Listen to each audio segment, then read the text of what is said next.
इस कार्यक्रम के पुण्यार्जक हैं गुरु भक्त परिवार, पारस विद्या विहार, CBSE स्कूल, सागर, मध्य प्रदेश। विकल्प शून्य जीवन शून्य ही है और विकल्प सहित जीवन संसार का कारण है, क्योंकि क्रिया करते हुए यदि हमारे अंदर विकल्प नहीं है कि ये मैं क्यों कर रहा हूँ, तो उस जीवन का भी कोई सार नहीं है। और जहाँ मन में प्रतिपल विकल्प चल रहे हैं, वह भी विकल्प से सहित जीवन भी संसार को बढ़ाने वाला ही होता है। लेकिन जहाँ विकल्पों में समीचीनता होती है, नियम से वह संसार से पार कराने का कारण बनता है। और यदि उन समीचीन विकल्पों का सम्यक समाधान किसी निर्ग्रंथ गुरु से प्राप्त हो, तो निश्चित ही वह हमारे अंतिम लक्ष्य तक पहुंचाने के लिए कार्यकारी उपाय साबित हो जाता है। ऐसा वह समीचीन विकल्पों का सम्यक समाधान देश देशांतर से अनेक समीचीन विकल्प हमें यहाँ प्रतिदिन प्राप्त हो रहे हैं।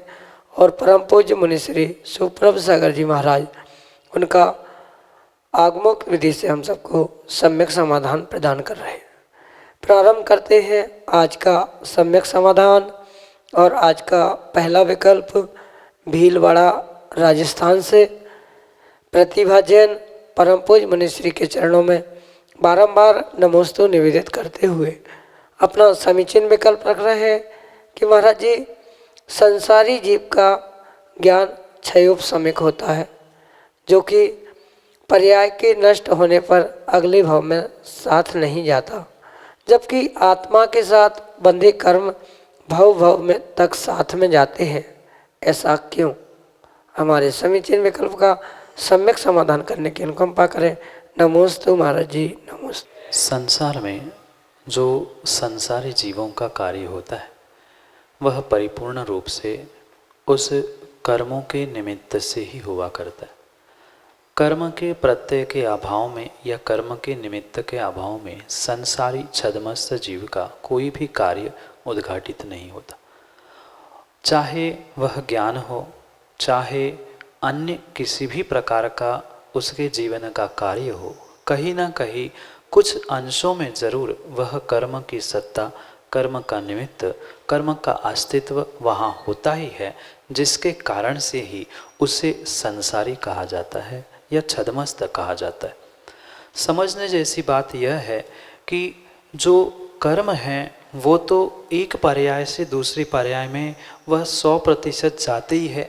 जिन कर्मों का उदय उदीर्णा या निर्जरा जीव ने नहीं की है, जो बंध रूप सत्व रूप जीव के साथ है, वे अगले पर्याय में अवश्य ही पहुँचेंगे। पर सर्वथा ये कहना भी गलत है कि ज्ञान जो क्षयोक्षमिक है वह एक पर्याय से दूसरे पर्याय में नहीं जाता, ऐसा भी सर्वथा नहीं कहा जाता। क्योंकि ज्ञान जीव का जो होता है वह कभी भी नष्ट नहीं होता। ऐसा कह दो कि ज्ञान ही जीव का लक्षण होने के कारण से ज्ञान भी एक पर्याय से दूसरे पर्याय में जाता ही है। हाँ, ये परम सत्य है कि जो हमने पढ़ाई लिखाई की है या किसी ग्रंथ को पढ़ा है, किसी लौकिक शिक्षा को हमने ग्रहण किया है, तो वो अगले पर्याय में नहीं जाता। उसका ये कारण है कि उस ज्ञान करते समय हमारी विशेष प्रकार की विशुद्धि नहीं रहती। अगर विशुद्धि के साथ व्यक्ति ने जीवन जिया है, समता परिणामों के साथ जीवन जिया है, संक्लेशता से रहित होकर ज्ञान प्राप्त किया है और उस ज्ञान का परिपूर्ण रूप से संक्लेशता से रहित होकर ही उसने अभ्यास करते हुए अंतिम सांसें ली है, तो ऐसा भी देखा जाता है पिछले पर्याय का ज्ञान, पिछले पर्याय के बहुत सारे उस लौकिक शिक्षा का भी ज्ञान अगले पर्याय में देखने को मिलता है। जैसे बहुत सारे जीव होते हैं जिनको जाति स्मरण होता है, उनको ये भी ज्ञान होता है कि मेरा घर कहाँ पे है, मेरे माता पिता कहाँ थे, उनका नाम क्या था, आदि आदि बहुत सारे जीवों को उस पिछले जन्म की बहुत सारी बातें याददाश्त रूप में बनी रहती है। ये उनके ज्ञान में, धारणा में इस कारण से बनी थी, भले ही वह क्षयक्षमिक ज्ञान था, पर उस ज्ञान के समय में या मरते समय में उन्होंने संक्लेशता से रहित होते हुए अपने जीवन को बिताया था, अंतिम सांसों को बिताया था। इस कारण से वह विशुद्धि के कारण, संक्लेशता से रहित परिणामों के कारण पिछले पर्याय का क्षयक्षमिक ज्ञान भी कुछ अंशों में अगले पर्याय में पहुंचता है। इसमें कोई विकल्प करने की आवश्यकता नहीं। बाकी तो कर्म ऐसे है कि वो तो जो बंध रूप है, सत्ता रूप है, उनको तो जीव के साथ जाना ही था, क्योंकि वह कर्माण शरीर के निमित्त से ही आत्मा के साथ चिपके होते हैं, आत्मा के साथ होते हैं, और आत्मा कहीं भी किसी भी पर्याय में पहुंचे पर कर्माण शरीर उससे दूर संसारी अवस्था में नहीं होता। इस कारण से कर्म तो साथ में जाते हैं, और ज्ञान भी जो जाना नहीं जाना निर्भर करता है, वह परिपूर्ण रूप से उस ज्ञानावरणी दर्शनावरणी कर्म के निमित्त से ही होता है। जिसने बहुत विशुद्धि पूर्वक उस ज्ञानावरणी कर्म के क्षयक्षम को प्राप्त कर लिया है, संक्लिष्टता से रहित होकर उस ज्ञानावरणी कर्म के क्षयक्षम को प्राप्त कर लिया है, उसका वह क्षयक्षमिक ज्ञान कुछ अंशों में अगले पर्याय में भी जाते हुए देखा गया है। कभी रिद्धि के कारण कह दो, या उस संक्लिष्टता से रहित विशुद्ध परिणामों के कारण से जीव का वह पिछले पर्याय का क्षयक्षमिक ज्ञान अगली पर्याय में भी कभी कभी उदय में आता हुआ देखा जाता है। पर सबका इसलिए नहीं दिखता है कि हर व्यक्ति उस विशुद्ध परिणामों के साथ संक्लिष्टता से रहित मृत्यु को प्राप्त नहीं करता है। इस कारण से सबका ज्ञान क्षयक्षमिक यानी ज्ञानावरणी के क्षयक्षम रूप वह अगले पर्याय में नहीं जा पाता है, पर कुछ अंशों में वह भी जाता है। अगर उसका सर्वथा ही ज्ञान का, क्षयक्षमिक ज्ञान का हम लोप मानेंगे तो अगली पर्याय में पुनः जन्म होने पर उसको श्रुत ज्ञान उत्पन्न कराना पड़ेगा, जबकि ऐसा नहीं होता। श्रुत ज्ञान तो वही, मति ज्ञान तो वही रहता है, पर उस श्रुत और मति ज्ञान के द्वारा जो वस्तुओं को, स्थानों को या भिन्न भिन्न प्रकार के उन द्रव्य पदार्थों को जान के धारणा में रखने का जो कार्य था, उसकी धारणा कमजोर होने के कारण से वह अगले पर्याय तक नहीं पहुंचता। जो मति ज्ञान के निमित्त से भी अपन अवग्रह या हवाए धारणा समझते हैं, वह धारणा जैसे मति ज्ञान के भी आती है, ऐसे श्रुत ज्ञान के निमित्त से भी आचार्य भगवंतों ने वह ज्ञानावरणी कर्म के क्षयक्षम रूप धारणा को स्वीकार किया है। वह जिसकी जितनी प्रबल होती है, वह उसकी वह धारणा अगले पर्याय रूप परिणत होते हुए या अगले पर्याय में भी पहुंचते हुए देखी जाती है। कर्म तो पता ही है, तो ये भी एक कर्म का ही हिस्सा है। ज्ञानावरणी कर्म के निमित्त से ही ज्ञान का अगले पर्याय में पहुंचना नहीं पहुंचना ये निर्भय होता है। वह अगर अच्छा ज्ञानावरणी कर्म का क्षयोक्षम है तो वह पहुंच भी सकता है, पर अधिकांश वह उतनी क्वालिटी का कह दो या उतनी तारतम्यता का ज्ञानावरणी कर्म का क्षयोक्षम विशुद्धि के द्वारा या संक्लिष्ट रहित परिणामों के द्वारा जीव प्राप्त नहीं कर पाता है। इसलिए 90 नहीं 95, 99% जीवों का क्षयोक्षम ज्ञान का आगे नहीं जाता, ऐसा देखा जाता है। पर आगम के परिप्रेक्ष्य में कुछ अंशों में जाता भी है ज्ञान, और कुछ अंशों में वह क्षयोक्षम ज्ञान नहीं भी पहुँचता है। यही आपके लिए सम्यक समाधान। अनीता बज, इंदौर, मध्य प्रदेश से मुनिश्री के चरणों में बारंबार नमोस्तु निवेदित करते हुए अपना समीचीन विकल्प रख रहे हैं कि महाराज जी 1234 के व्रत कब से शुरू करना चाहिए, इस व्रत को करने से कौन सा पुण्य मिलता है एवं व्रत की विधि क्या है। हमारे समीचीन विकल्प का सम्यक समाधान करते हुए हमारा मार्गदर्शन करने की अनुकंपा करें। नमोस्तु महाराज जी, नमोस्तु। हरिवंश पुराण के 34 नंबर के सर्ग में इन 1234 आदि बहुत सारे व्रतों के विषय में आचार्य भगवान ने बहुत सारी जानकारी या बहुत सारी बातें हमारे लिए बताई गई। वहाँ पर कुछ कथानक देते हुए आचार्य भगवंत लिखते हैं कि जो कोई एक राजा वन क्रीड़ा करने के लिए जंगल में गया था, वहाँ उस राजा और रानी ने 2 युगल चारण रिद्धि मुनिराजों को देखा, और जैसे ही युगल मुनिराजों को देखा, राजा और रानी वहाँ पहुंचकर हाथ जोड़ते हुए मुनिराज से भक्तिपूर्वक निवेदन करने लगे कि हे गुरुदेव मुनिराज जी, मैं अपने आत्मा का कल्याण करने के लिए ऐसा क्या करूं जिसके द्वारा मैं तीर्थंकर पद प्राप्त करूं और मुक्ति को प्राप्त करूं। मुनिराज ने बहुत आशीर्वाद देते हुए उनके लिए इस 1234 यानी चारित्र शुद्धि व्रत का व्याख्यान किया। उस विधान का या विधि का व्याख्यान करते हुए मुनिराज ने बताया कि भाद्रपद शुद्धि प्रतिपदा के दिन इस उपवास या व्रत को प्रारंभ करना होगा। पहले दिन जिस दिन वह भादो शुद्धि प्रतिपदा रहेगी उस दिन उपवास किया तो एक दिन उपवास, एक दिन पारना, एक दिन उपवास, एक दिन पारना, इस क्रम से अगर लगातार उपवास और पारना करते रहेंगे तो 6 वर्ष 10 महीने और 8 दिन में ये व्रत पूर्ण हो सकता है। अगर शक्ति नहीं है एक अंतराय छोड़कर मतलब एक दिन बाद उपवास करने की, तो उसके लिए आचार्य भगवान कहते हैं कि अन्य भी प्रकार से जैसे जब जब उसे शक्ति है, यानी आज उपवास किया फिर 4 दिन बाद लगा फिर उपवास करना है तो 4 दिन बाद, या जैसी स्वयं की शक्ति है ऐसे जगन्य विधि से भी इस चारित्र शुद्धि व्रत को धारण कर सकते हैं। मुख्यतः से जो 13 प्रकार के चारित्र कहे गए हैं उस 13 प्रकार के चारित्रों के निमित्त से उनके अनेक प्रकार से भंग बनाते हुए आचार्य भगवान ने 1234 दिन या 1234 उपवास की मुख्यता से उसको श्रावक और साधु इन दोनों के लिए कहा है। जिन्होंने 13 प्रकार का चारित्र पालन नहीं किया है, कर रहे हैं, ऐसे श्रावकों के लिए वह निर्मल चारित्र प्राप्त हो, और जिन्होंने उस 13 प्रकार के चारित्र को धारण किया है उनके भी चारित्र में और विशुद्धि निर्मलता प्राप्त हो। इस कारण से उस 1234 रूप उपवासों को ग्रहण करते हुए ये चारित्र शुद्धि व्रत, नाम से ही चारित्र की शुद्धि ऐसा संकेत करते हुए ये चारित्र शुद्धि व्रत की व्याख्या उस 34 नंबर के सर्ग में आपको प्राप्त हो सकती है।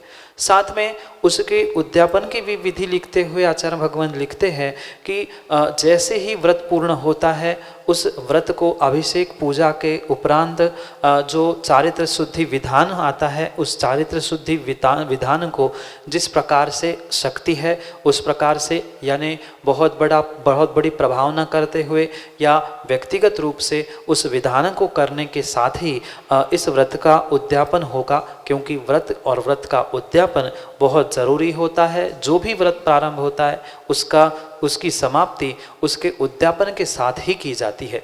यह संक्षेप में उस चारित्र की शुद्धि के लिए, मुक्ति के लिए, तीर्थंकर पद आदि प्राप्त करने के लिए जो हरिवंश पुराण में आचार्य भगवान ने 34 नंबर के सर्ग में व्याख्यान किया है उसे संक्षेप से आपके लिए सम्यक समाधान से। सलोनी जैन पांडिचेरी से मुनिश्री के चरणों में बारंबार नमोस्तु निवेदित करते हुए कह रहे हैं कि महाराज जी, भगवान को नमस्कार करते समय अपने हाथों को श्रीफल के जैसा आकार क्यों बनाना चाहिए? हमारे समीचीन विकल्प का सम्यक समाधान करें। नमोस्तु। आगम ग्रंथों में आचार्य भगवंतों ने स्पष्ट रूप से लिखा है कि जो श्रावक होता है या साधु भी होता है, भगवान के दर्शन करते समय उसे अपने हाथों को कर मुखलित करते हुए नमस्कार करना चाहिए। वर्तमान की भाषा में लौकिक दृष्टांतों को लेते हुए आजकल के लोगों ने वह श्रीफल का आकार देते हुए ऐसा कहा है, पर उसके लिए आगम में पूर्वाचार्यों ने कर मुकलित ऐसा शब्द का प्रयोग किया है, क्योंकि वंदना के जो बहुत सारे दोष आचार्य भगवंतों ने बताए हैं उन दोषों से रहित होने के लिए जो श्रीफल जैसा आकार लेते हुए कर मुकलित करते हुए, यानी जैसे कमल की बॉडी होती है उसको जैसा उस कमल की मोड़ी का जैसा आकार होता है वैसे इन दोनों हाथों का आकार होना चाहिए। उसे आप चाहे श्रीफल का आकार कह दो या कमल की बोड़ी का आकार कह दो, पर ये प्रशस्त मुद्रा है, शुभ मुद्रा है जिसके द्वारा प्रभु की वंदना दर्शन आदि करनी चाहिए। क्योंकि वर्तमान में बहुत सारे ऐसे दोषपूर्ण क्रियाएं प्रारंभ हो चुकी है, ऐसे हाथ करो और इन अंगूठों को सर पे लगा लो या हाथ ऐसे करके क्यों ऊपर नीचे, ये सभी वंदना के दोष कहे गए हैं। इसलिए इस सबों से बचने के लिए करमुकलित या वर्तमान की भाषा में श्रीफल जैसा हाथ करते, हाथ जोड़ते हुए प्रभु के दर्शन करने चाहिए। यही दर्शन की विधि आगम से आपके लिए सम्यक समाधान द्वारा। सोलापुर महाराष्ट्र से अगले समीचीन विकल्प के लिए हमारे सामने हैं अमित शाह। परम पूज्य सुप्रभ सागर महाराज जी को मेरा त्रिवार नमोस्तु नमोस्तु नमोस्तु। प्रणत सागर महाराज जी को मेरा त्रिवार वंदन नमोस्तु नमोस्तु नमोस्तु। महाराज जी, मेरा समुचित विकल्प ये है, जैसे भगवान बनने के लिए तीर्थंकर बनना पड़ता है, तीर्थंकर बनने के लिए मुनि बनना पड़ता है, और मुनि बनने के लिए गुरु आचार्य जी से आपको दीक्षा लेनी पड़ती है। वैसे प्रथम तीर्थंकर भगवान श्री आदिनाथ जी भगवान को कौन से मुनि या फिर गुरु से आप दीक्षा लेनी पड़ती है, या फिर गुरु उन्मत्त है? पहली बात तो अमित भाई ये समझनी होगी कि भगवान बनने के लिए तीर्थंकर बनना पड़ेगा, ये कोई नियामक नहीं है।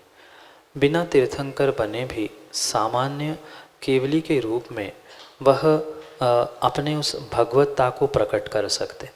जैसे कि कल के ही विकल्प में हमने समाधान करते हुए कहा था कि तीर्थंकर भगवान और सामान्य भगवान इनमें अंतर होता है। जो 24 होते हैं वह 24 तीर्थंकर भगवान होते हैं, और उनके अलावा भी जो भगवान बनते हैं वे सामान्य केवली अरहंत आदि के श्रेणी में आने वाले भगवान। और इस परिप्रेक्ष्य में हमें ये समझना होगा, ये तो सत्य है कि भगवान बनने के लिए मुनि बनना पड़ेगा, मुनि बनने के लिए दीक्षा लेनी पड़ेगी, और दीक्षा लेने के लिए किसी न किसी गुरु की आवश्यकता होती है, ये परम सत्य। पर जितने तीर्थंकर भगवान होते हैं उनका ऐसा नियोग होता है कि उनको स्वयंभू कहा जाता है। वे किसी भी गुरु के पास जाकर दीक्षा नहीं लेते। वे जो अनंतानंत सिद्ध परमेष्टि है, उन अनंतानंत सिद्धों को ही अपना गुरु मानते हुए परोक्ष रूप से उनके सामने ही या अपने आप में ही दीक्षा आदि ग्रहण करते। क्योंकि चाहे पहले तीर्थंकर हो चाहे अंतिम तीर्थंकर हो, वे किसी भी दूसरे अरहंत के सामने अपना माथा नहीं टेकते, ऐसा उनका नियोग ही होता है। पर जो अन्य सामान्य केवली या सामान्य तीर्थंकर होते हैं, सामान्य केवली और सामान्य अरहंत होते हैं, उनको तो दीक्षा लेनी पड़ती है, वे गुरु बनाते भी हैं। और कुछ ऐसे भी सामान्य केवली होते हैं जो तीर्थंकर भगवान को ही अपना गुरु मानते हुए उनके साक्षी पूर्वक दीक्षा आदि लेते हैं।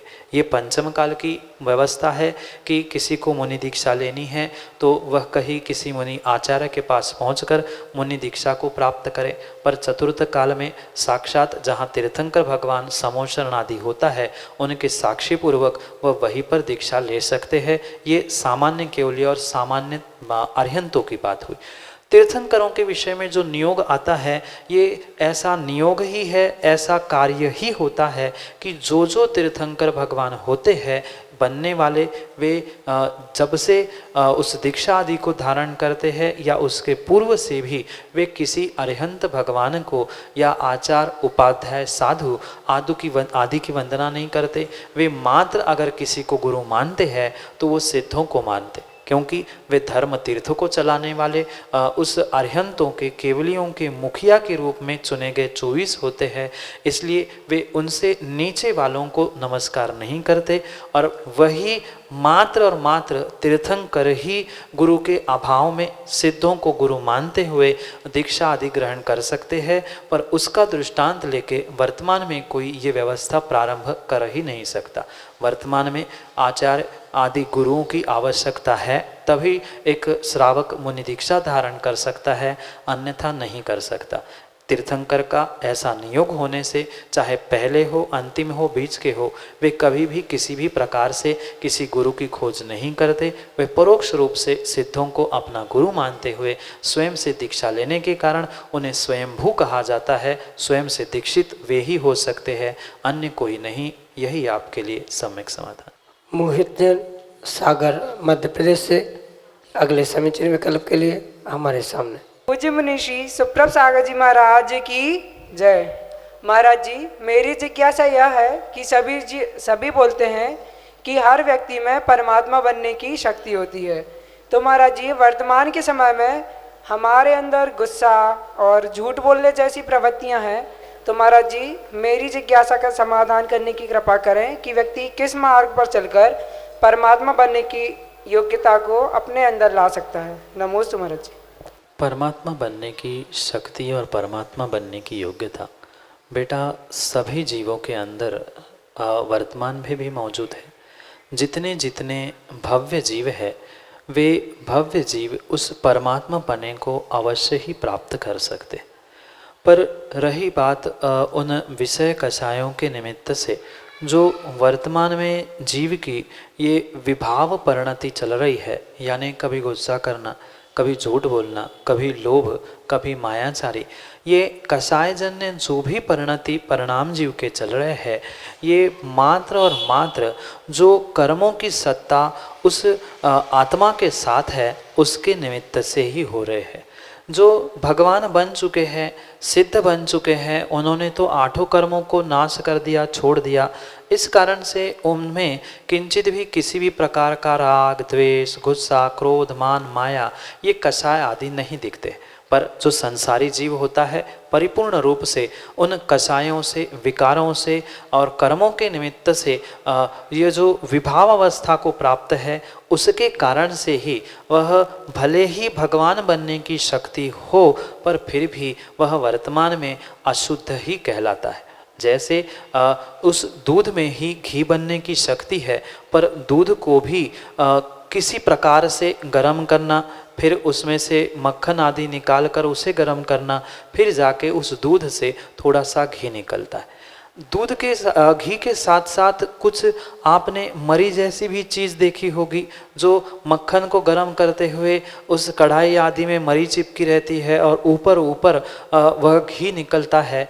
ऐसे ही जीव के साथ भी समझना, जैसे दूध में घी की शक्ति है, रोटी के आटे में रोटी पूड़ी बनने की शक्ति है, पर उसको भी प्रोसेस करना पड़ता है, तब जाके आटा रोटी पूड़ी बनता है, तब जाके वह दूध भी घी रूप परिणत होता है। ऐसे ही भले ही हमारे भीतर वर्तमान में और त्रैकालिक रूप से भगवान बनने की शक्ति है, योग्यता है, पर उस योग्यता को, शक्ति को प्रकट करने के लिए तद अनुकूल निमित्त, तद अनुकूल क्रिया, तद अनुकूल पुरुषार्थ करना बहुत आवश्यक है। पुनः एक दृष्टांत मैं आपसे कह दूं, जैसे आपने इष्टोपदेश पढ़ा है, वहाँ दूसरे नंबर की श्लोक में भी आचार्य भगवान ने कहा है, योग्योपादान योगेन दृषदा स्वर्णता मता द्रव्यादिस्वादि संपत्ता व्यात्मनोप्यात्मता मता। वहाँ आचार्य भगवंत यही समझाने का प्रयास कर रहे हैं कि जैसे सोने के पत्थर में, यानी जिस पत्थर से सोना निकलता है उसमें सोने की शक्ति थी, पर उस सोने की शक्ति की, उपादान की और अंतरंग की परिपूर्ण रूप से शक्ति होने पर भी वह पूरा पत्थर सोने का नहीं कहा जा सकता। जो उसमें मल है, अन्य पत्थर है, कचड़ा है, कंटक है, उन सब को प्रोसेस करने के बाद उस पत्थर से इतना सा थोड़ा सा सोना निकलता है। पर ये भी आवश्यक था, जैसा उसका उपादान, योग्यता, शक्ति थी, साथ साथ में द्रव्य, क्षेत्र, काल, भाव रूपी बहिरंग निमित्त भी प्राप्त होने की आवश्यकता थी। अगर निमित्त नहीं है तो अपने आप से उपादान भी कुछ नहीं करता। जो उस आटे से रोटी बन रही है वहाँ भी कोई माँ निमित्त रूप थी, जबकि आटे में परिपूर्ण रूप से शक्ति थी, दूध में शक्ति थी, उस स्वर्ण पाषाण में भी शक्ति थी, पर निमित्त भी चाहिए था। समीचीन प्रकार से उसको प्रोसेस भी होना जरूरी था, प्रोसेस करने वाला भी चाहिए था।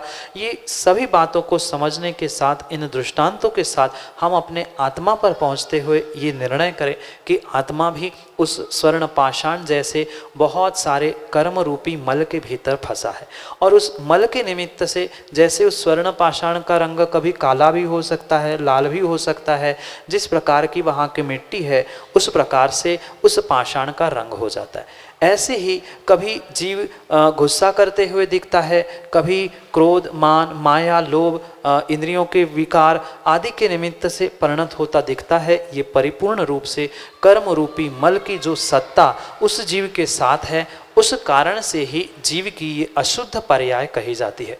चाहे मनुष्य हो, तिर्यंच हो, देव हो या नारकी हो, ये चारों जो जीव की संसारी अवस्था है, उन प्रत्येक अवस्था में जीव उन कर्मों के निमित्त से ही अशुद्धि को प्राप्त करता है। और जब तक जीव के पास कर्म है तब तक अशुद्धि है, तब तक उसकी विभाव दशा है और उसकी तीव्र सत्ता, कर्मों का तीव्र उदय, इसके ही निमित्त से जीव परिपूर्ण रूप से विपरीत कार्य करते हुए देखा जाता है। जय जन बंधुओं, आप हम सभी लाभ ले रहे थे लोकप्रिय कार्यक्रम समीचीन विकल्पों का सम्यक समाधान। यह कार्यक्रम प्रतिदिन 5:13 पे यूट्यूब चैनल सुप्रभुवाद से प्रसारित होता है एवं 4 बजे पारस टीवी से प्रसारण होता है। अष्टानी का पर्व के कारण यह कार्यक्रम शाम को 4 बजे पारस टीवी पे आने वाला होता है, वह रात को 10:40 पे, याद रहे 10:40 पे पारस टीवी पे आएगा। आप इस चीज़ का विशेष ध्यान दें। अगर आप आपके मन में उठने वाले विकल्पों को हम तक पहुंचाना चाहते हो तो हमारा जो व्हाट्सएप नंबर है 8707548811, इस नंबर पे आप ऑडियो मैसेज या टेक्स्ट मैसेज के द्वारा अपना विकल्प हम तक पहुंचा सकते हो। आपका विकल्प आप जीमेल के माध्यम से भी पहुंचा सकते हो, samyak.samadhan@gmail.com, इसके माध्यम से भी आप अपना विकल्प हम तक पहुंचा सकते हो। नीचे स्क्रॉल पे, पट्टी पे या अलग से पॉपअप्स के द्वारा भी आपको व्हाट्सएप के नंबर और ईमेल की जानकारी दी जा रही है। और सुविशुद्ध ज्ञान धारा प्रतियोगिता, यह प्रतियोगिता जल्द ही आपके बीच में फिर से शुरू कर दी जाएगी। और मैं मुनिषी के चरणों में नमोस्तु करते हुए आज की इस सम्यक समाधान कार्यक्रम को यहीं पे विराम देता हूँ। नमोस्तु नमोस्तु नमो। इस कार्यक्रम के पुण्यार्जक हैं गुरु भक्त परिवार, पारस विद्या विहार, CBSE स्कूल सागर, मध्य प्रदेश।